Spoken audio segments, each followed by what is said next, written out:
trying to do.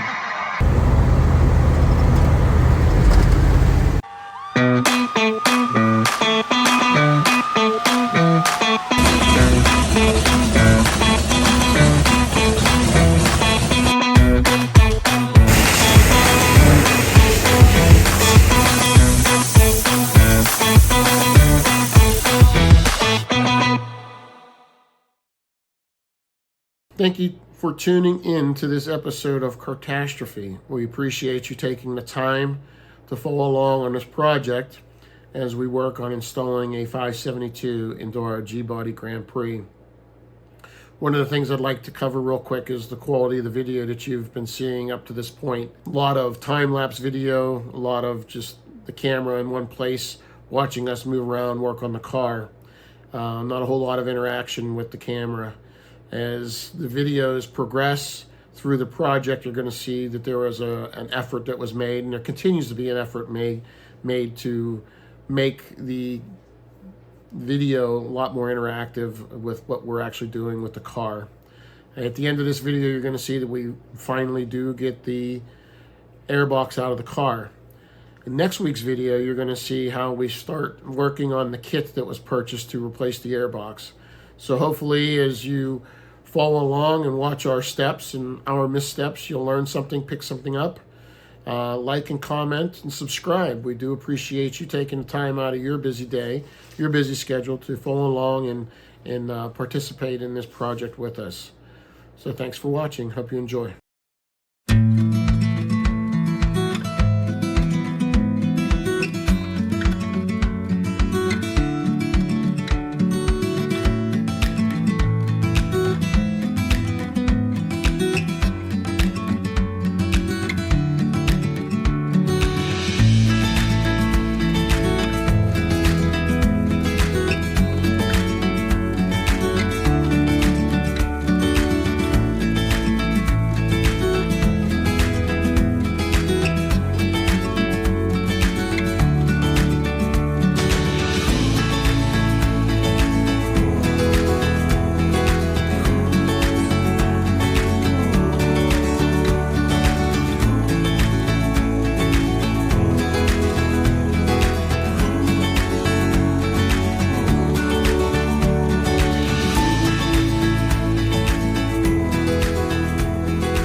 So, little break on update on what's going on.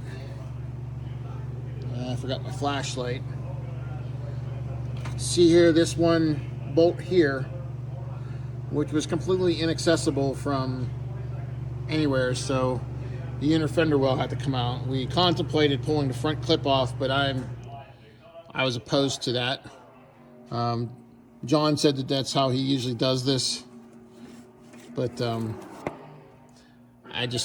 risk of something happening to things, I think, goes through the roof. But we're probably going to find that it's probably the easier way to do things. So the earbox itself is, all the bolts are out of it. You would have thought that, I don't know, the number of bolts that were holding in an inner fender well were ridiculous. Beyond the fact that they engineered it so that you had to get the bolts from this direction, which means you had to swivel from all the way out here through to the fender to get it just was crazy. So we need to do a little bit of work underneath the dashboard. We have the wiring harness that goes through here. I don't know what they call it now. Back in my day, they called it dum-dum. So it's kind of like dum-dum. Around the wiring, the vacuum lines also go through there. These were already broken, so we need to go underneath the dashboard, kind of behind the glove box, pull the glove box out, make all those disconnections, or yes, I guess disconnect everything from inside, and pull the box out, and then that will be that. So I'm gonna have to get somebody scrawny. Not me. But that's the next phase of the airbox removal. And there's not a whole lot to see from there. I'll update as I come across anything that's tricky or whatever, and let you know how things went.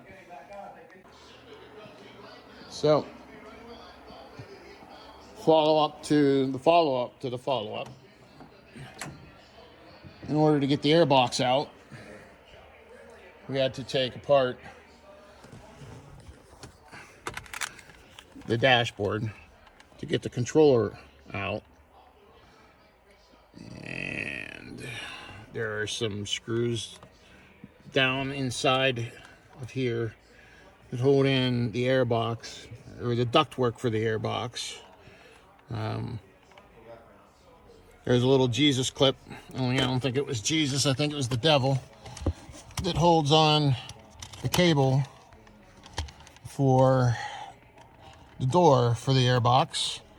And what I decided to do, rather than try to work it off, was to just cut it with a pair of side cutters. Because I figured, you know, it's easier to put a Jesus clip back on than it is to try and fix a little plastic nipple that the wires, cable's hooked up to. You can see in there that rusty bracket kind of goes up. I can't hold the light and hold the phone, but there is a rusty bracket there. That is going to interfere with the box. But that connects up to the top of the firewall underneath the dashboard and comes down and connects behind this center console.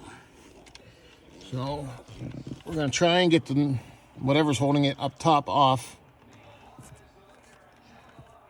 But we might end up having to pull the center console as well. So this is quickly turning into a what the hell situation. But, you know, what they say, if you want something done right, you know, aggravate yourself to the point that you want to throw yourself off a bridge. Actually, I don't want to do that. The point is, it's a pain in the arse. And this is what you got to do. So, trying to fit myself in the floor is not a good thing here. The lift helps a little bit, but, you know, there's a reason I'm not a plumber, is because I don't fit in small spaces. So, we are going to continue working on this. When we get to the point where we think we can remove the airbox, we will actually do that. But as it is now, you can see why, unfortunately, people butcher these up, because there's just a ton of work that goes into getting them out the right way. And that's what we usually try to do. Don't want to damage anything. Don't want to just damage anything, really, because it's not like you can go to a junkyard anymore and find these G-bodies. So once these parts are damaged and gone, they're damaged and gone. So that's the update. We'll continue working on this, and we'll keep you posted.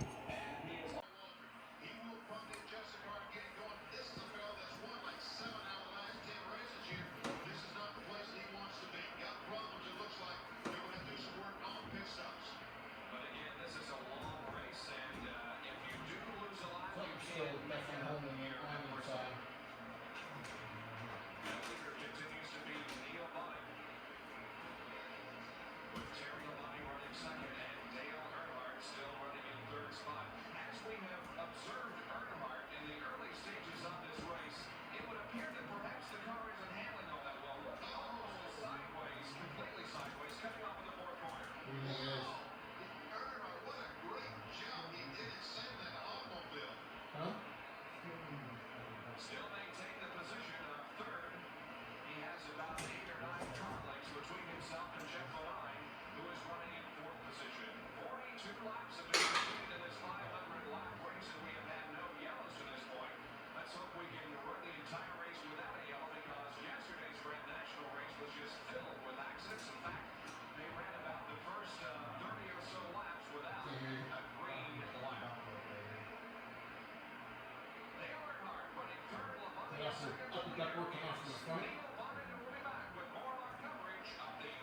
All the G-body dashes, the Grand Prix,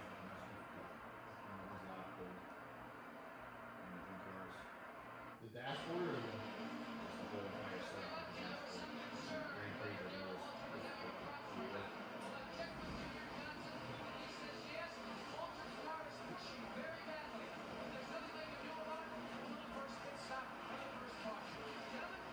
Pushing, of course, means that the car doesn't want to go around the corner the way that Darrell Waltrip would like for it to.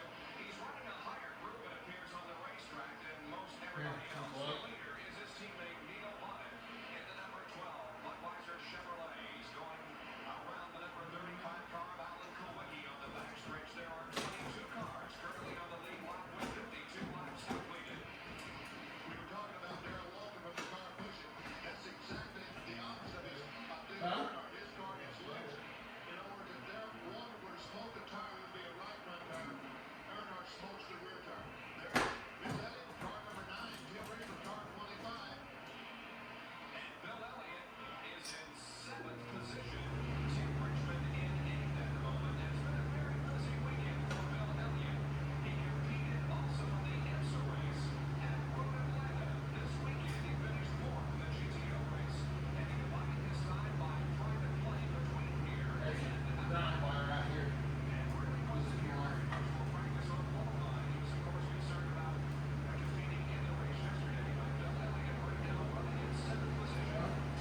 car is shipped to the factory. High horsepower. Driving the crap out of everything. Things start falling off. But Neil Bonnet has not visited the victory circle in quite a few races. And oh, look at this. He hits the ball in corner number 2. It looked like a tire went down, Benny. And he is headed straight for the outside wall. It sure did, exactly. Looked like he blew a right front tire, and there's some heavy damage to that automobile. And you know, Neil Bonnet doesn't need this. He did the same thing in Atlanta, blew a tire the last race 3 weeks ago. Boy, I tell you what, a terrible blow. I hope Neil's okay this time. Now the car is Sure, against too. the outside wall at the He knows entrance how to long the it's been in the backstretch, car. and Neil has not climbed out of it yet. You can see him sitting in there.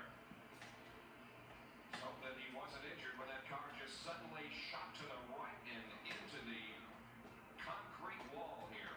Looks like he's moving around. Yes, he is moving around. Looks like he's checking the rearview mirror. I hope he's okay. Here's a replay of it. Neil Bonnet, Ron Bouchard is the car right ahead of him, and it appeared as if he was making the move on Bouchard or about to go to the outside when something happened. Yeah, the left front smoked. I guess that was... No, there's something in the left front. I don't know if he had blown an engine or... I don't know, maybe just the brakes that was... Maybe it was just the brakes that he locked up when he anticipated the right front tire going down. Well, in any case, the driver who led the first 74 laps has crashed. There is a lot of pit activity here on the main straightaway and in the backstretch, but our major concern right now is the condition of Neil Bonnet. He appears to be conscious and may be talking to the safety worker there, but on the other hand, he may have suffered some kind of injury. They are signaling for the ambulance. We'll take another look at what happened as Bonnet went into corner number 1. The car just... Something happened to the left front of the automobile. I don't know exactly what it is, but... Oh, man, I feel that. Dude, every boat my body to go, believe me, I've done that so many times. Huh? There's Neil out of the car, but he is definitely groggy and may. You can see the grimace on his face indicating that he is in pain. Jack, what do you know about this down in the pit area? We're down here in the pits, looking at Neil Bonnet, and I've got Doug Riker, who's the crew chief on the You want a car. wrench or a ratchet? What did Neil report when he came 10? before he got out of the car? Well, he hit the wall very, very hard, Jackie. Right now he's complaining about maybe some possible head injuries. He's really hurting pretty bad, so we're going to go over here and see if we can see what was going on with him. So the entire team is over here being dispatched to check out the condition of their driver. I'll try to make my way over to him. Unfortunately, he's still resting up against the racing wall, the outside pit wall, kind of no man's land here on pit road.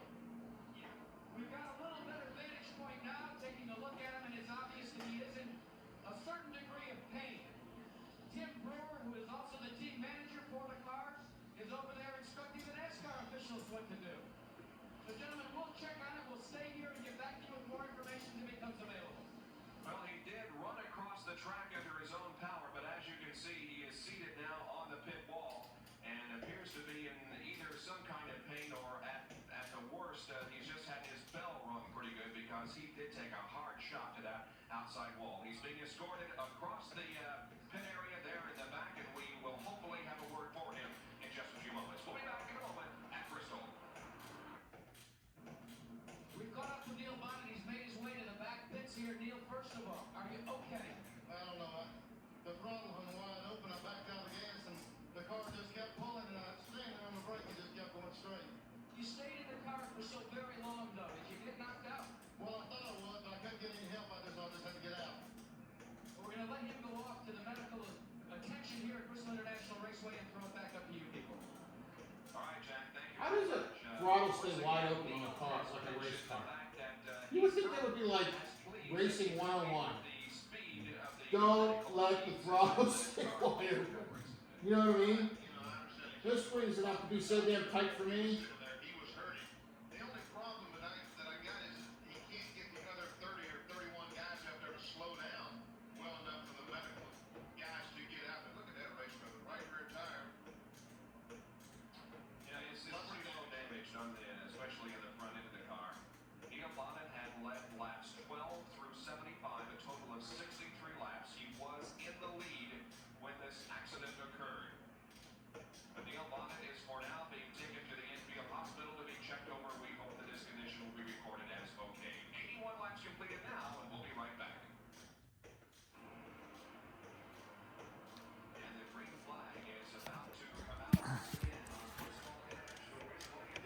So if you can see down there, that little rusty bracket that we discussed earlier, and then we figured, well, we're going to wing this, right? Well, here it is. You either pay now or you pay later, but you always pay. That's just how it goes. So Jonathan's in there paying, taking one for the team, but it's once that bracket's out of the way, it should give us enough room to kind of to swing this around and to get the airbox out. But it is not for the faint of heart. You just gotta, you come across something, you find something, you just make sure you take your time to disconnect it and take care of it. There are videos out there show these airboxes coming right out. And most of the time they're in some sort of disrepair or a parts car or something like that. And you know, when you're working on something that you have a ton of time into already, and you're trying to change it, it's gotta use a little more care, a little more caution. You don't want to be banging stuff around. So I think we got the bolt out. I'm gonna set you back up here, and we're gonna go see if we can't pull the pull that out. Sorry. Remember, that's our high-tech. You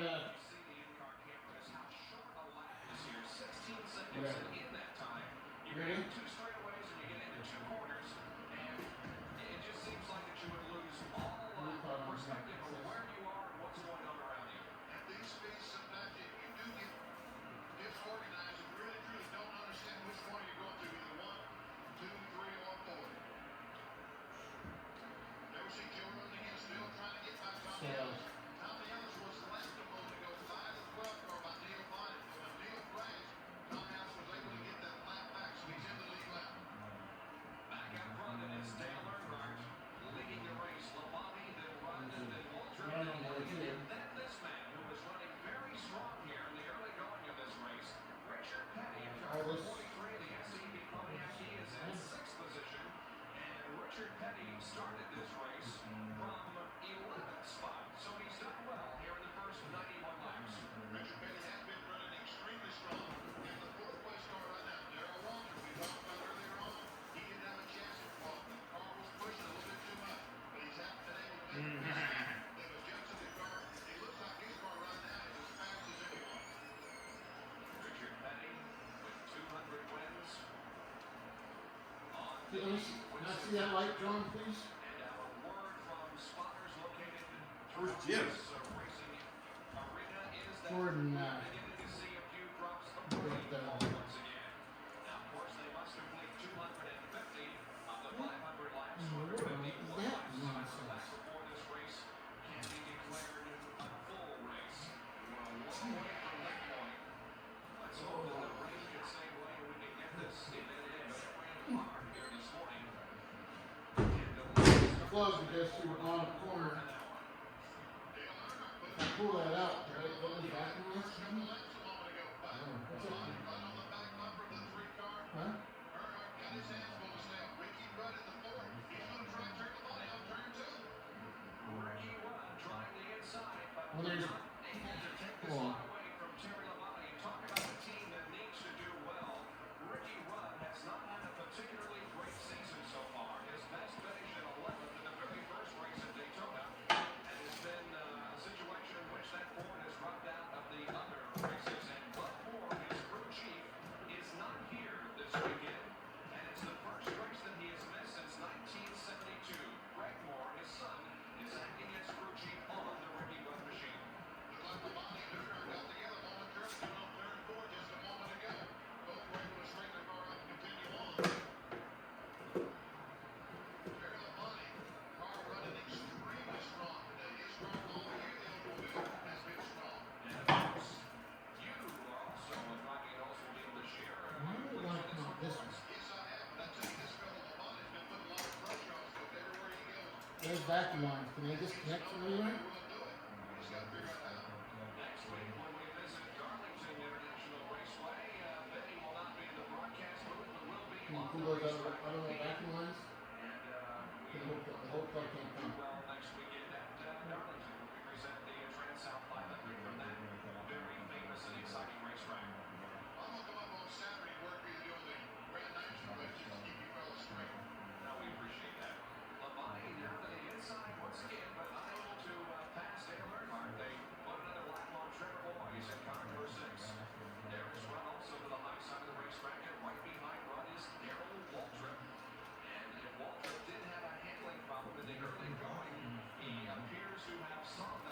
trying to make it feel like a rubber plug that's in the box. Pit stop during the Trying to- yellow flag we had for the Neil Bonnet accident is moving back up through traffic. He is having some problems. Nice. This is a pole sitter. He's a mile per hour faster than anyone else. And right now he is You pull the vacuum out now? ninth spot. And really it's a poor night. He's got some serious problems. He's going to have to adjust all some You get that ground wire. And Kyle Petty passes him. He is definitely slowing down and maybe coming into the pits. Yes, he is. The ground wire right there. Next for pit road. Now again, we remind you that it's very, very wet. And a crash here the main straightaway.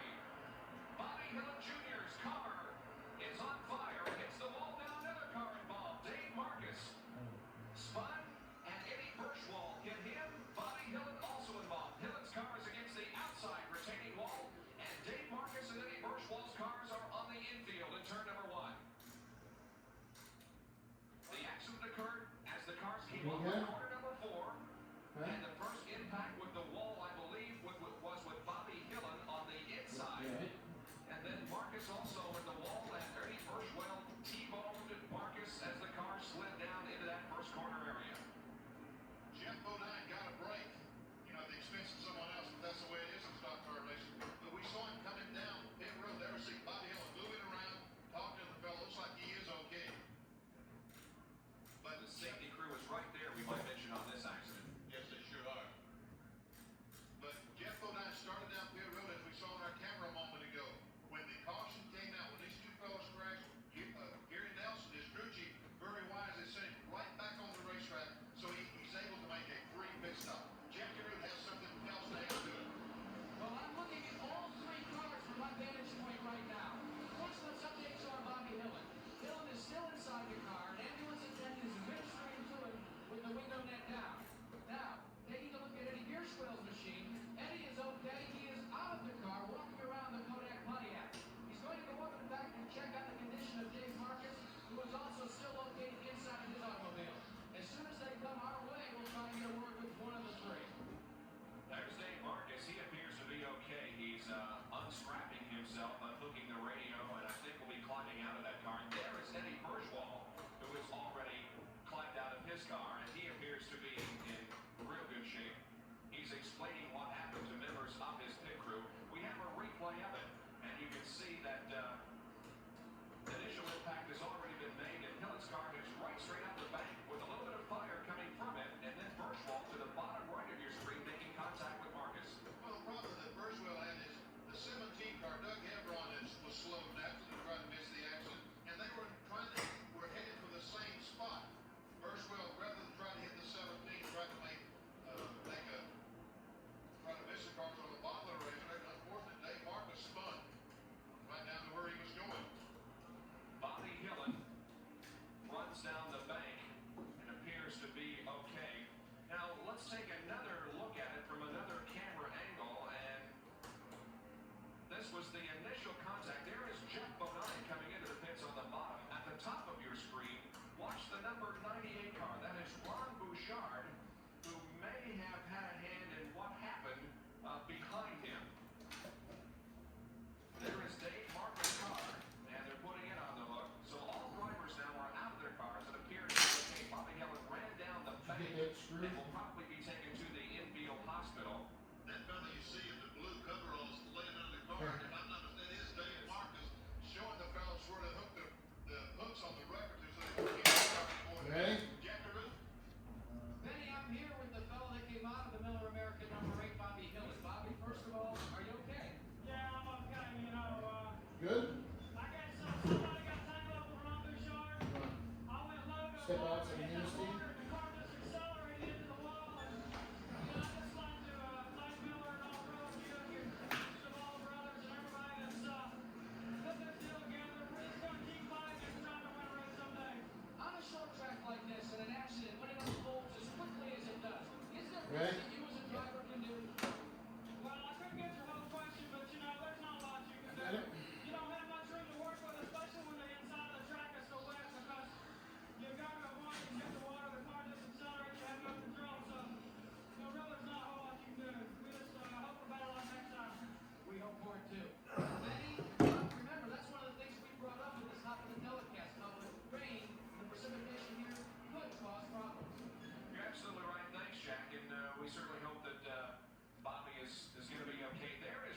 Bouchard, who Buddy Boucher. and exactly what happened and causing the accident behind him, but his car looks no worse for the wear. I think there was a tire mark a little bit in front of the automobile of Ron Bouchard. The Pontiac, Pontiac on the left front tire, I think, has a problem.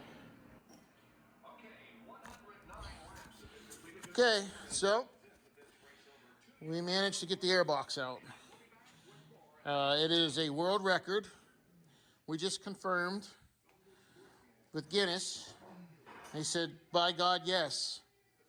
You had the fastest removal of an airbox from a G-body ever recorded. So we'd like to thank you for watching and for cheering us on and making it happen, because we couldn't do this if it weren't, we probably could. But, so some of the things to be aware of is these air boxes here, the ductwork, which she doesn't go to anything now, but we're going to put that back in there so it doesn't get lost. But that ductwork screws at the bottom of the air box. There's also this portion up there. There's a couple screws that go to the ductwork, so you just kind of have someone on the inside, someone on the outside. Not going to lie, we did watch a video on YouTube, and it kind of gave us some insight into what we needed to do. But really, they were working on a car that was pretty much pre-disassembled. Dashboard was out of it. Front clip was off of it. Doors were off of it. Seats were out of it. I mean, just stripped down except for the airbox. Actually, I think the dashboard was still in it because they disconnected the heater controls. In any event, it's out. I'm going to clean some stuff up and throw the tire back on it and probably work on switching the motor mounts over now. I mean, if you look in there, hell, you could, not that you would want to, but I mean, you could probably put a diesel in there. Diesels suck. Yeah. Anyways, I know all you diesel guys out there are like, they're awesome. Yeah, you're right, they are. But I could build like four big blocks for what you could build one 6-liter diesel for. And ask me how I know, because my son decided to go the 6-liter diesel route, and guess where that truck is sitting? In my driveway, and it doesn't run. So, in any event, and that's the Ford dually that you watch when you see the intro, I think it's in the intro, at least when his square bodies, he shows that Ford. So, in any event, we're gonna shut it down right now, do some cleanup, and then when we get to the motor mounts, we'll jump back in. Thanks for watching.